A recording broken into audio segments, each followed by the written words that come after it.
Hey guys, I'll show you what you can do if your rosemary has halted from growing. So as you can see, we have some dead leaves here. It's freshly planted. It has about 3 weeks. We can cut the tops. So this one goes into the earth. That's not good. Since we have all of these, we'll cut this from here and these will grow. This is going upwards. So we'll leave this.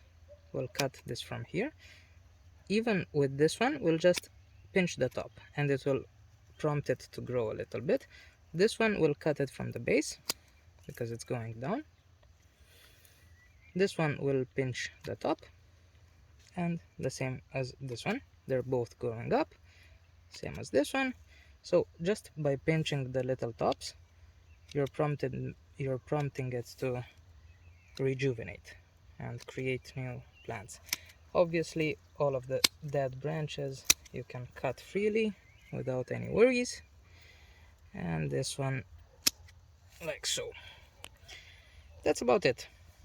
Hope it will help your rosemary get a lot better and you can make a salad.